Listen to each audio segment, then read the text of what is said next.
says that I have very good-looking penis. Welcome to the Parody, where we tell out the victims and all our favorite movies. I'm Justi Rose, and today we're doing an actual recount on Injustice Mortal, released in 2019. Injustice Mortal turns the Blind Justice arc into a new direction. After peace is restored to Michigan after the events of Blind Justice and the Renegade, it all goes down the shit again. Yep, there's a lurker in town. Yep, Jeremy's paying debt today. Oh yeah, pick up that location, Ann Arbor. That's because Jason and Claire are going here to investigate a string of recent attacks. The town also rings a bell to us fellow Dead Meat fans, as that was James A. Janice's college town. The people behind the attacks in this movie may be linked with Hyperblue and his associates. During production of The Renegade, Raven Akira expressed interest in making a Time Heroes film. But there were a couple of roadblocks during production, one of which was having to create a new Time Hero. I think what they wanted to do was have that new Time Hero show up first in this film, since their second film that they were in, Crisis, came out 2 months later. Of course, I'm talking about Rattle, whose own film you can watch the kill count for up there. Production lasted basically exactly 3 years. All of that fell into place for the movie to release in June 2019. It's one of the most positively reviewed Time Heroes films, and yeah, I can agree with that. Although not as good as some of the masterpieces that came out before and after it, I'll maintain that Injustice is still a great movie. It all fell on Raven Akira to make this movie actually good, and he succeeded at that. They weren't flying solo with this one, though. Endpoint was a co-director and co-writer on this film. Thanks to Raven Akira and Endpoint's writing and directing, and some legitimately badass choreography from Jackie Pooners, this still was a great film at the end of the day. The film's name contains the word mortal, so I think you know what I'm getting at this point. The movie begins with a greetings and salutations. My name is Raven Akira, and this is Injustice Mortal, a movie where these people fight to the death in Ann Arbor, Michigan. The movie actually kicks off by telling us what happened in 2017. Blind Justice was introduced to America. Oh, and Hyperblue. However, 2018 gives us a surprise. Police car. Officer Peckham of the DPD is at Eric Carlberg's residence. He gives us some info on Eric, saying that he was age 24 and was out with friends a couple of nights ago, celebrating a successful job interview. That was until he got attacked. Oh, Commissioner Baker! Yeah! David's been through Aliens and Blue Superman and the occasional blind man running across rooftops, but not something like this. There's also the why is Blind Justice with clarity? I mean, she killed 33 people. After, they go up to Eric Carlberg's door. Tori is greeted to a nice-looking woman named Carol. Eric is in fact home, and the commissioner wants him to answer some questions. Eric, however, remembers everything, so he's crafted us a story for us to see. It all began with a news story about the crater in Ann Arbor. Go Blue! Protests are going on from the lack of trust from Jeremy Lewis and his associates. Before we can get more citizen whining, someone comes in to the wrong address. Well, shit, sorry though. It's a guy named David and he's at the correct place. So do I wave this around or not? Pretty Woman Carol tells David that that's a pretty convincing costume. That's only because David likes Phantom more than Hyperblue. David could have made a few fixes, but not like that guy over there, if you know what I mean. Ha! Eric says it's a wired lurker, and speaking of which, he should just get going at this point. I mean, hey, at least Eric's going on with Carol, that's more than anything. The luckiest man in the world's life is about to turn really unlucky in just a few minutes. That's because you got another weird lurker around the bend. She doesn't go unnoticed by Eric, though, who hears a noise behind him. He goes behind to see that there's a woman who apparently needs help. Alright, Eric, follow my advice. It's a ruse. It's a ruse. It's a ruse. It's a ruse. Don't trust her. It's just a ruse, Eric. I'm telling you, don't trust her. Oh shit, I should have told you sooner. After turning into a Roblox Ragdoll Show cast member, he runs down the road from the weird lurker/assaulter. But when he stops right in the middle of an intersection, he starts feeling a weird pain in his leg. Apparently, Eric's been stabbed in the leg with a sword. In a really cool long upside down shot, the assailant comes down to grab the sword from his leg. Eric then feels more pain as she grabs the sword from out of his leg. In all honesty, this was actually a pretty disturbing scene that actually sets a good tone for the movie. Apparently, after all of that, Commissioner Baker doesn't believe him. Well, it's the least wild out of invasions, Hyperblue and Phantom being a thing, but people died in both cases. So David, just give Eric some leniency. The opening credits take place in the opening of a new statue. A new memorial statue dedicated to Jeremy and Phantom. It's also the grand memorial statue for this movie's title card. The statue is labeled as a bridge between worlds. Doesn't stop Jeremy, however, from hallucinating about his dead paramour. Guys, I think we should just listen to the virgin in the room. Please me. There's also his friend Frank, who I should have counted in the Renegade. This is all being televised as the grand opening to Hyperblue Gardens, and Emilio Bottom is watching. Oh yeah, Hyperblue Gardens also has a deleted scene attached to it, so I'm gonna talk about that now. In it, a dripped-up Hyperblue returns back to the monument. There's also two women at the monument who really keeps my Injustice Mortal Sapphic train going. There's also some flashbacks about the time he killed Cassie a year ago. Jeremy also sees himself and Cassie in the girls. Afterwards, Rosa and Elle walk back to where they came from, although Elle seemed to have noticed Hyperblue walking, but it's nothing to her, and Rosa's just like, someone needs time off. Reasons why this scene didn't make the final cut was that they couldn't complete it in time, and it kind of made Jeremy look like a creep, even though it was for his character developing. Personally, I wish the scene could have made it into the final cut. It could have been used for some awesome Jeremy character development, and well, I mean, you know. Rachel walks into the final cut with results. From her current experience, it seems that nothing's wrong and everything appears to be in order. Rachel, however, has some other news that might seem interesting to Emilio. It tells him to go green. Aside from a very nice going blue, our attacks continue into a nice cut shot to the police station. Commissioner Baker walks into the DPD police station with his new stand-up comedy routine. Alright, so they went red, and then they went blue, and then now they went green. They'll all be fucked, so Romulus, you better look out. Hey officer, I bet you worked great on SNL, not gonna lie. Now Commissioner Baker's on a rooftop after that briefing. He's there with the main man introduced 16 minutes into the movie. It's Blind Justice, aka Jason Stone. Not you again, just fuck off already. But Commissioner Baker has a question. Where's the killer of 33? Jason has the answer. She's nearby keeping an eye out for him. In the end, a fantastic piece of information is given. R. But Eric did work in the financial stocks department in JL Industries in Ann Arbor. Go blue! It's a good thing he meets Clarity down below. Oh yeah, there's also a scene where I don't know how to do commentary over it. There's also all these attacks only involve individual people at random points, and they're all non-lethal injuries. In the city where I'll always say, go blue! Phantom is watching a protest that's happening below. It's thousands upon thousands of people. Some of them are even wearing skull emoji masks. They're probably protesting because of the events that happened in the Renegade between Phantom and Jeremy. Over at the old jail building, security is blocking everyone from reaching the building. But thankfully, Jeremy flies in just in time.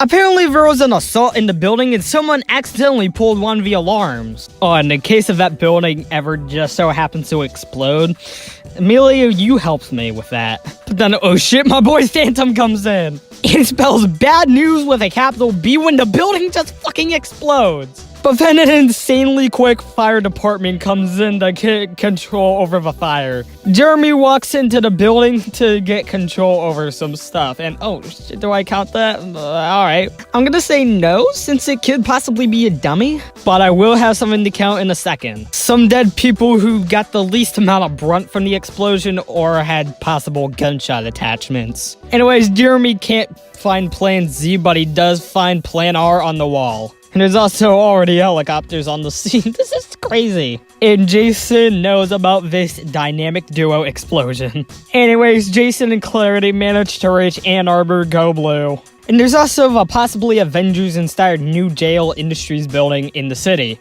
Anyways, the old jail building was sold to a company that just so happens to also be overseen by Emilio Bartum. Jason and Clarity make it into an apartment and start spying on the crime scene. Jason sees 12 bodies. Anyways, there's 18 bodies outside, 2 people possibly connected to assault, and what the hell, I'll even include that one person that I insinuated was probably involved from the semi-recount. Anyways, yeah, it is deadly. There's also a man named Mitch Calvin in the crowd, but he can't say stuff about the other 2. Bartum somehow gets an eye on the crew. Oh, it's just a really inopportune time for all of them to walk away, though. Jason has other things to worry about. This woman on the roof. Oh, and a YouTube apology video from R. Emilio, Jeremy, and all the crew are having a meeting inside the new JO building about the recent explosion. Part of the crew includes Rachel and Peter Dinklage. And there's also reoccurring things like Phantom coming into meetings late. Anyways, Jeremy noticed that there was a severe lack of CCTV footage. In turn, Alexander H says that this is bullshit. Hey Alex, maybe they just cut the CCTV footage out. Oh shit, he has a gun. That causes him to get electro-swiped to the ground. Alex needs some common knowledge in between all of them, because if they read the papers, they'd know. He'd be given the nod. He'd be given the shock. Off screen, of course. But there is a strong aftermath. Alex is just a pile of ashes at this point. Oh, and then there's just a roof chase scene. For all the stuff I've had to talk about, this serves as a nice skip-a scene. Press trim left to continue. Anyways, what they know about her now is that she's a dark-skinned woman, has black hair, and a mask. Anyways, R runs into Phantom. Nothing a little punch can't fix. Smoke bomb. Oh, stun Clarity while you're at it. But Blind Justice, Jeremy, and Phantom were all close to catching the R. But just punch Jason to get him out. Jason's not quite done yet. Anyways, Jeremy mindfucks Jason with Cassie's death, and if that wasn't enough, Phantom comes in from behind to give him another mindfuck, Sally's death. I think that worked on Jason. Anyways, Jason is now in a call with the commissioner who's searching on SCP stuff and X-ray. Oh, but what does the napping Clarity have going for her here? Oh, a dream in a graveyard, alright. She walks towards the entrance of the building that's in front of the graveyard. Yeah, an opening door with white eyes and wind is sure to blow your hat away. We're coming to get your soul, bitch. Anyways, it is a really intense nightmare. After the nightmare, she vents out her negative emotions about it towards Jason. What can cheer us up is a shot of the jail industries building with everyone regular inside of it. Oh shit, Jeremy, I forgot about something I would say to you. I think you went blue! Jeremy notes that Rachel seems more relaxed than usual. All Mitch wants to know right now is Phantom's location. Oh, I'd also like to know that Phantom is played by Jose Ryan 56 in this film. He's the director of Hostage and Rattle Part 1. Some of this franchise's masterpieces. Anyways, Phantom's dreaming about the falling planet of Clorvay. There are 5 bodies on this planet, 1 to the left, and then 4 more as the camera tracks back in order to reveal Crimson. Oh, scratch that. There are actually 7 bodies on the planet. There are 2 more to the right that we never saw. The slaughterer name is Dara, and they are offering services to Crimson. If only I knew what the fuck Crimson was saying. Crimson leads Dara into this place where I can actually read Crimson's lines. Crimson is leading Dara to the Keep of Orion. The Keep of Orion is a powerful weapon that's been passed down generations of warriors. Dara isn't a warrior, however. She's a messenger. Thank you for that, Phantom. Jason and Clarity have info from their new friend, but unfortunately, it's not much. One document contains information about one of Jail Industries' many alliance companies, the SCP. To his knowledge, the current head of the company is Rachel Maybell. He doesn't know a lot of stuff, but the only thing he doesn't have a clue about is X-Ray. However, Clarity has an answer. X-Ray is the name of their joint organization. They operate behind closed doors while the individual facilities are well known to the public. She only knows this because of a couple of run-ins, one of which just so happens to be Frederick Marshall, head of the Enagrium Society. Oh, and if you were ignorant of that, the Enagrium Society was the company back in Blind Justice that gave Jason the ability to see again. And in the second paragraph, it reveals that he's been working with Jeremy Lewis, Emilio Bartum, and Rachel Maybell. Oh, and if you want to get a few shots of them around the room, yeah, I'll allow you to do that. Jason says that if going by the evidence is anything, they should be able to get more information at the remains of the old jail building. Power's out, but Jason hopes they didn't make the backup generator also go kablooey. But when they get to the computer, Jason doesn't know what any passwords are. But thankfully, Clarity managed to become a pro hacker ever since the events of Blind Justice. They don't have anything from the desktop, so it could have been wiped by R. But when all hope is lost, Jason spots a CCTV folder. In the first video, they see Jeremy Lewis and that dummy on the wall, but there also appears to be a hard drive next to him. The movie then decides to go back to the DPD. This is where Commissioner Baker meets new character Tiffany Grove. Tiffany shows him a case that's happening in an apartment, presumably in Detroit. This is where we see another new character, Julian Kane. They're here because there are precarious situations happening in the apartment, and that he also has info regarding the Commissioner's case. He spits out a name, Nia. Well, I'll add that to my list of middle names for my characters. Nia was his old roommate, and she recently needed help with something, and she also needed a place to crash. John's been pulling a Jason Stone, and living's been difficult for him. She'd be great help too, but she hasn't been back for a few days. They've been looking for residence logs, and he's referring to a woman named Nia Simone for working to get visuals. After that, we go back to Jeremy Lewis's Kaboom factory. Something seemed off about the place though, almost as if Jeremy and friends were onto them. Because no security, Lewis's computer being wiped except the security video. But it's too late for Jason and Clarity. It seems like Mitch and Jeremy have just arrived. Hey there, Jason, now that you're fucking off, I'm gonna go get your girl! Yes, it was just a ruse. Hyperblue and Mitch have caught them. Back to the Commissioner Baker storyline, where he's gotten pictures and x-ray files. However, this photo of a woman with a Starbucks cup intrigues him the most. He also has an SCP Level 5 card with him. However, Tiffany has some revelating news. The description and some of these photos have matched up. This is the woman they are looking for. At day, Jason wakes up to see that he's stuck in the Ann Arbor hole. Jeremy comes in and tells him some weird philosophical shit that the world will never be the same again after that day. In that lab, Jeremy was just merely an inventor from here to out there. He was compared to someone allegedly greater. That person being God. Jeremy, go fuck yourself. Hyperblue says that the world was impure, riddled with neglect, and a species beyond salvation, until that one fateful day, which Jason thinks is the invasion. It was a terrible thing. An intelligence drops from the sky and innocents die. Apparently that fateful day was actually when Hyperblue committed mass murder. Jeremy, it's all cool, but you know what I said? Go fuck yourself. Apparently that was also all in Jason's head, as he wakes up outside of Mitch's presumable home. Inside, we'll have to wait a moment to see if they're ready for them. Inside, Jason says shit. Hey, what's up, Jay? Last night, I Jeremy then starts making a lot of weird predictions about the Commissioner. Therefore, Jeremy decides to electrocute and decommission the device. Alright, Jason, now it appears they're ready to meet you both. We're back with Commissioner Baker at the broke vending machine at Fort Knox. Although the phone was decommissioned, another officer says that presences were cried at another location. And it appears it's about the Carlbergs. We cut back to Jason, Clarity, and friends to meet, Emilio?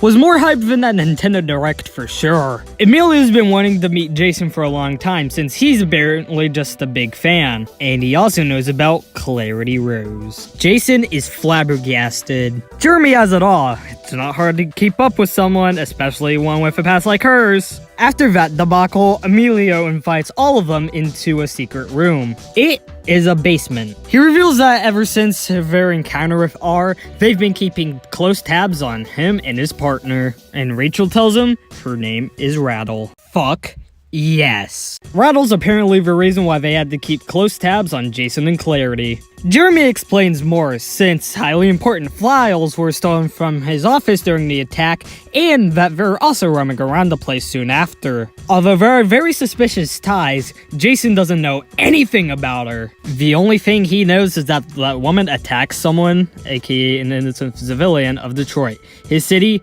and his domain. Jason and Clarity just had to get to the bottom of it. Jeremy says that as easy as it may be, the bottom line to him is that Rattle knows him. Oh, and Clarity. In rebuttal, Jason literally calls Jeremy a beast, fired up in his own experiment. As a final laying ground, Jason says that jail industries fucked up Ann Arbor, meaning that actually going blue actually was a detriment. Jeremy claps back by saying that Jason's supposed to be lawful, yet he runs around all night under an alter ego. After Jason responds by saying he upholds the law, Jeremy tells him to explain about what his friend has done over there. Jeremy just wants Clarity to know what she always was.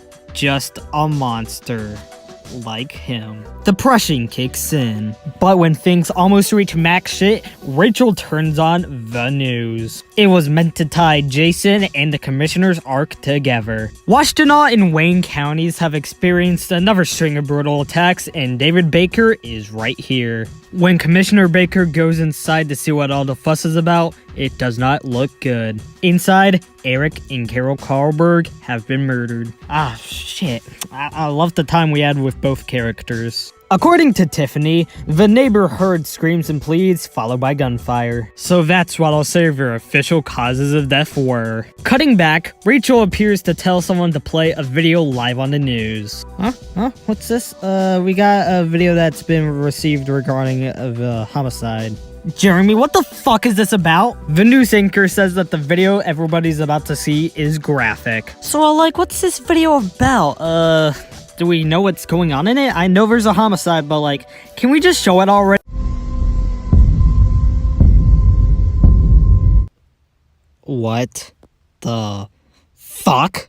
Yeah, they played the video of Clarity's murder against Frederick. Jason, what can I say? This video is amusing. Hey, Emilio, fuck you. The video makes Clarity get flashbacks to the time she murdered Dr. Frederick Marshall. This causes a sudden interview with Commissioner Baker talking about the woman from the video. A reporter says that she's been able to work and walk aside the DPD, and the commissioner just talks that down, just wanting to get the situation just done with. He just knows it's from a lot of contextless assholes who just want to separate even more of the Detroit Metro. But believably, the reporters have not picked up on this yet. But they also don't know that Clarity is one of the reasons why the Kingpin's mob went down in Blind Justice. After looking down at the report and seeing Blind Justice and accomplice as the people suspected of murder, Commissioner Baker has no choice but to resign. And that's obviously what Emilio and Rachel wanted from all of this. Rachel comes up with some bullshit though. Suddenly when Clarity pulls out her knife on Rachel, everything starts shaking. Even Mitch Calvin comes in to invade their underground bunker to tell them all that she's here. Rachel has a plan. Jason told her that he upheld the law, and she wants him to prove it. Jeremy's all like, what the hell? But Jason says that she has a point. They'll do it, even after all that's happened. Jeremy says he'll do it, but Jason needs to give him a favor. Stay the fuck away from me! I mean, they have to do it. Hyper Blue Gardens is in utter shambles. Then, holy shit, we get the full-on face reveal of Nia Simone. Oh yeah, 4 people died. 1 head right there, 2 in this shot, and then 1 in an overhead shot. 1 soldier named Darnell Robinson is still alive. She figures out that he's a part of X-Ray and then just gets a hold of him. Luckily, Jason and Clarity have gotten on the scene, and so she just decides to throw Darnell's body to the ground. Here he got choked for a while and his body got thrown onto the ground, so I'll count it. Jason drops in the whole, you don't have to do this thing, but she just ignores him. Or you know what, maybe she actually doesn't. Right before they become automatically trustworthy to Rattle, in comes Jeremy Lewis. Oh shit, yeah, let's start the climax, baby! Before Jeremy can get a blow, Rattle pops out her shield. With at least 1 more background body, she throws a sword at Jeremy and then sends him a bolt of electrocution, making him the second Roblox Ride Now Show cast member. And then she just unleashes sword mania on him. And then, I don't know man, they just start going ham on each other. Jason joins the battle and Jeremy gets ragdolled. Before Jeremy can die, Jason tackles Nia down to the ground. Eventually, a helicopter comes onto the scene of the battle. To combat Jason's axe, Nia decides to have him up in the ground with her telekinesis. Eventually, she realizes what Jason said was right. She can trust him, so she lets him down. Oh shit, now she's down. Jeremy, was this you? Oh, I knew it was you, bitch. Jason says, fuck you, and just starts going ham on Jeremy. Nia finds another weapon, a fucking helicopter blade that she throws in his direction. Jason misses it, but what about Jeremy? Eventually, all three start rushing in until Hyperblue gets control of all of them. Well, since you seem so fucking insistent protecting this little girl, I'll just have to kill all of you. Oh yeah, let's get it started! Jeremy starts off his new techno song before all three of them start preparing. What do we got? A gunshot, more gunshots, Clarity electrocution style. Oh, Rattle coming down from the sky, slashing and stabbing him before she ultimately goes down. Oh, what about Jason? Coming in with gunshots! Oh, what's this? Rattle comes back up to avenge Jason and get Jeremy down while he's choking Jason. Alright, what do you got? Oh, a lot of spears. That looks nice. Throw him at him. Oh, and it one hits him in the arm. Oh, here come more. And here he dodges through them all. Oh, sorry. Those are actually swords, but let's have one lucky sword come and hit him in the arm. Oh, remember how I said there was a helicopter earlier? Well, it's arrived on the scene. Soldier 2 opens fire. She gets her shell. Bullets still start continuing. She decides, oh, fuck this shield, and decides to throw one sword. Oh, and it goes through a guy's face. In fact, Rattle actually goes up to the helicopter and decimates the 4 other people in there. Oh, and Jeremy's reeling on the ground. Has Rattle gotten a true victory? Nope, not yet. They gotta get into an electroshock battle. Lost that electroshock battle, but god damn it, Jason is still alive. When Jason wakes up, he sees that his Mr. Beast technology has stopped working. He realizes that Clarity is paralyzed on the ground and is in critical condition. In this scene, it seems like she's about to die, but that's actually not the case, as revealed in Injustice Armageddon. Jeremy decides to say sayonara to Jason and Clarity with a cliffhanger ending that gets answered in a few more months. The movie ends with a post-credit scene that takes place in a storage facility. A worker has pried open a box with something special inside of it. The worker hopes this guy's people will be very interested in what? The interesting thing is revealed to be the Keep of Orion. Of course, death might be random, but how random is it? Let's get to the numbers, but before that, heads or tails? Heads, I die. Tails, you die. Whoa. Heads. Oh! 44 people died in Injustice Mortal. The victims included 14 dudes, 21 unknowns, 2 women, and 7 extraterrestrials on Clorvay, giving us this kind of pie chart with a nice even split of gray. Comparing this with the other films of the Blind Justice arc, this has the second least amount of deaths. The least is Injustice Armageddon, and the most is still Hostage. With a runtime of 102 minutes, that left us with a kill on average every 2.32 minutes. I'll give Amethyst Flamethrower to Alexander H. He probably deserves it more than the guy who got a sword through his face with his melty, ashy form. Broken Pistol will definitely be going to Eric and Carol Karlberg. I liked those characters so much, I just want more of them. Please, give me more of them! And that's it. Injustice Mortal was released in 2019. Next up would have been Injustice Armageddon, but I already did that, and I wanted to give this one a proper recount. Next up will actually be our Valentine's Day special, which you'll see in the trailer, but until then, I'm Justi Natalie Rose, and this has been a parody. On the next parody. I'd say in this city, there are multiple things, nuts and shacks. What do you get with that? Well, I'll let the theme song explain. Yes, The Nut Shack, the fabled Filipino-American adult animated series. It's the Nut Shack. It's the Nut Shack. It's the Nut Shack. Nope. For Valentine's Day, I'm actually gonna be giving you The Older 4 Slenders. Yep, this is a sequel to one of the most popular Roblox films on the site. And since it relates with Valentine's Day in some sort of way, I'm gonna give it to you. And I'm gonna say nothing else here. Take it away of our Justi Natalie Rose. Thanks a lot for watching this parody. Thank you of our Justi Natalie Rose in trailer. She's great. So anyways, yes, this is our final Time Heroes film for a bit, but I'm gonna get to the other ones. But on Valentine's Day, as you saw in the trailer, we're talking about the older four Slenders, not the Nut Shack. I repeat, not the Nut Shack. I'm gonna get to that at a later date. I promise you. Anyways, thanks for watching.